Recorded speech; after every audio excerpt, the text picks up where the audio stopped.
Hi everyone, and welcome to what I'm calling Animal Notes. I'm PJ with ZooFit, and as Brian Johnson from Optimize says, it's a little bit more wisdom in less time. So hoping that you can get some gems from books in a little less time, and improve your life, and also improve animal care in the process as well.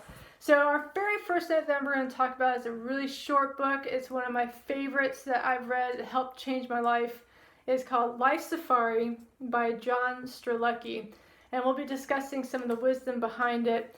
I first found Strelecky while I was a marine mammal trainer in Florida, and I was just at a little gift shop, and I picked up this quick short book titled The Why Are You Here Cafe. It's now shortened to The Why Cafe. I mean, it did take me a few years to get around to actually reading it, but when I finally did, my whole view of life was just completely altered. So after that, when Life Safari came out, I quickly nabbed a copy and I read it in one sitting. And then I gave it to friends to read and got another copy. And so what I have now is an old, torn up, a used book that I probably found in a thrift store or got through paperback swap. It's filled with notes for me. It's really short, but it's a brilliant story of a young man visiting Africa and his adventure with his guide, Mama Gambi. Now, as they travel across the great continent of Africa, Jack learns more about life and how to appreciate it and everyone you meet along the way. And he completes one of his greatest dreams by seeing all the African animals on his journey and realizes what he needs to do to get the most out of life. Now, while it's short in length, only about 120 pages, this book is an absolutely enormous volume in regards to wonderful tips and wisdom. And I'm going to share some of my favorite big ideas with you in our very first Animal Notes. And our big idea number one is, why are you here? Why are you here in Africa, young Jack? I shifted my gaze out to the waving grass and grazing animals. I don't know exactly. I was struggling to find my place back home. I was struggling to find what made me happy. My whole life I had dreamed of seeing the animals in Africa, and so without knowing what else to do, I focused on that. Now I'm here. Good for you, she said. Most people don't get that far with their dreams. I turned and faced her. And you, what brings you to this particular place? Mama Gambi hesitated for a moment and looked me in the eyes. I am here because you and I were supposed to meet, she replied. I am here because I believe that your big five for life and mine are connected. Now that's idea number one. Why are you here? And this question itself is a huge theme in most of Strelecky's books. In fact, again, that first book that I ever read was called The Why Are You Here Cafe. So why are you here? Now this is actually, for me, a literal and a contemplative figurative question. So look around you. Look around your surroundings, your home, and your city.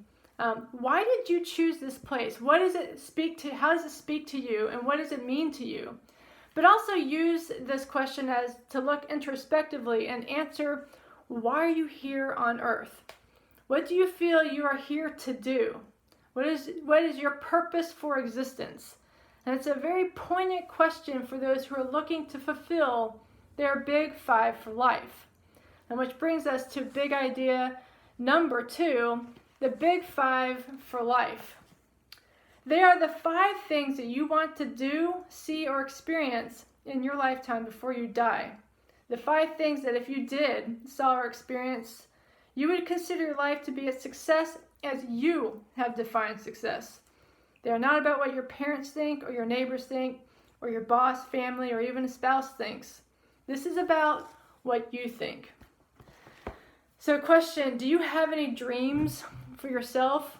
Would you like to publish a book or host a television show? What grand dreams do you have? Want to travel the world? Or maybe even just travel outside your country? If you were free to do anything at all with your life, what would it be? Now, these answers are your big five for life. They are our purpose for being here, and they give our life meaning. So what are some of your biggest, fearless dreams? Take some time right now and think about what you want more than anything in the world, and write them down. And then remember those dreams as we continue with our story and our note. And big idea number 3 is Mad How disease and who can cure it. So when people figure out their big five for life, they're in a unique situation. They know where their life is, and they know where they want to go. So what question do they need to ask? Well, I guess they ask, how do I get there? I replied. And then they would be yet another victim of Mad How disease. Yes, Mad How disease. When we can get fired up about our big five for life, and it's really easy to do so. But usually our next question is, how are we going to go about doing this? Now, Strzelecki shares that when someone asks, how do I get there, they encounter barriers, learning curves, and obstacles. Now, with the first challenge we hit, we're usually kind of full of energy and passion for our big five. But as we continue to hit challenge after challenge, spending days, weeks, and even years figuring out how to surmount each obstacle, our energy starts to wane.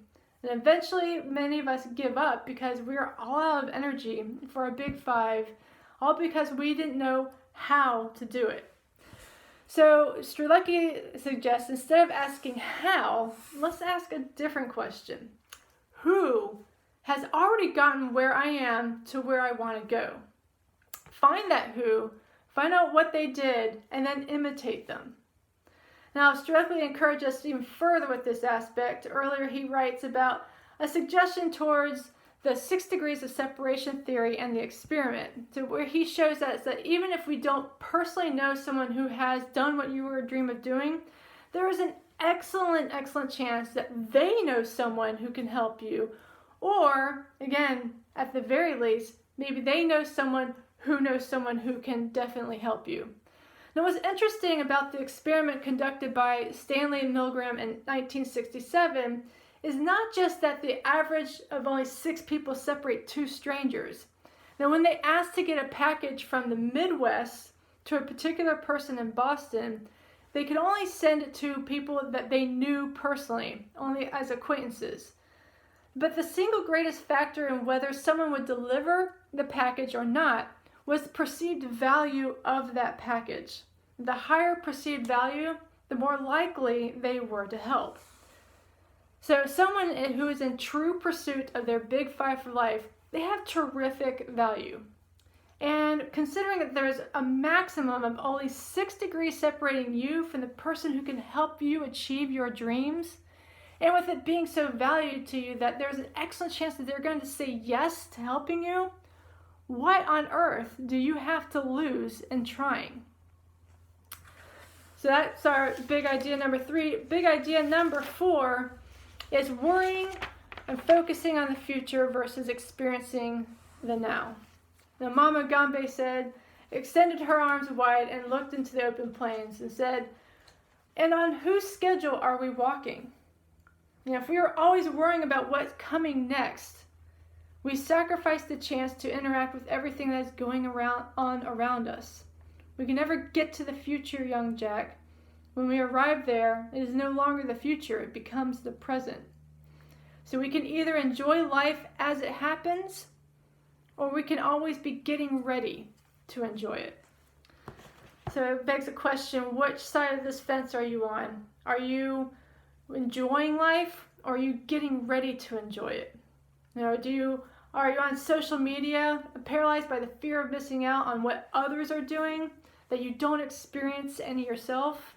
Are you so focused on recording a memory that you don't get to fully experience it?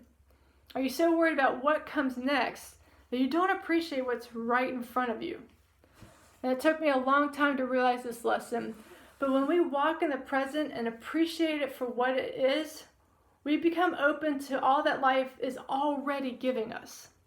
And as Jack learned from Mama Gambe, I stopped focusing on how far we were going to walk each day and began celebrating every step we took. Now this is actually somewhat related to big idea number 5. There was a rustle in the grass on the other side of our enclosure. 3 lions were less than 20 feet from us. I could see their muscles stretch taut across their shoulders as they moved. They appeared to be evaluating the situation. I looked at Mama Gambe. What should we do? Enjoy them, young Jack. Enjoy them? We are trapped in the middle of a little thorn hut out in the savannah, and we have lions sitting 20 feet away. Enjoy the moment, young Jack. This is what you came to Africa for, is it not? Most people go their whole lives without ever seeing a lion. And here you are where seeing a lion is a part of your big 5 for life. And you have 3 of them right in front of you. Enjoy them. Okay, so I'll admit, when most people dream of going on a safari and seeing lions, I'm sure a huge majority of them don't usually imagine being stalked or hunted by lions. But Mama Gambe's words are wise beyond her years. When we want something with our whole heart and we go for it, there are 2 things that we're going to need to remember. One is that things are not likely to go exactly the way you imagine. Jack experiences meeting lions nearly face to face. He may not have envisioned seeing lions that close, but he did dream of seeing them. And the fact that he got to experience that, and spoiler alert, he lives to tell the tale. It's something he dreamed his entire life. No wonder Mama Gambe tells him to just swim in it. Number 2 is when we make our effort to pursue our goal, we have to remain unattached to the outcome. So Jack pursued seeing lions, and it's not his fault that in his journey he came under the lion's radar. It just happened. So he has to become unattached and not dwell on the past and what he could have done to avoid the lions. Because when you've done all you can, you must detach yourself from the outcome. It does no good to worry about what may happen in the future, and it does no good to worry about what you did in the past. Just do your best and let the universe take care of the rest. And then finally, we have big idea number 6, learning from our mistakes and experiences without judgment, complaining, or giving up. And going left when you should have gone right is only a problem if you never turn around or if you completely stop walking. We humans seem to be the only animals who struggle with this. The monkey will taste different fruits and learn which ones are good and which ones are not. They don't stop eating just because they find a fruit that looks like it's edible but isn't. And they don't keep eating the same non-edible fruit and hoping that it'll suddenly be good to eat. When the giraffe are walking in the savannah and they find a fire caused by the lightning, they do not continue into the fire, nor do they sit down and complain that a fire is there or blame someone else because they can't get to their favorite tree. They simply find another way. And each time they learn something new, they remember it. So, okay, seriously, if you aren't making mistakes in your life, are you even living?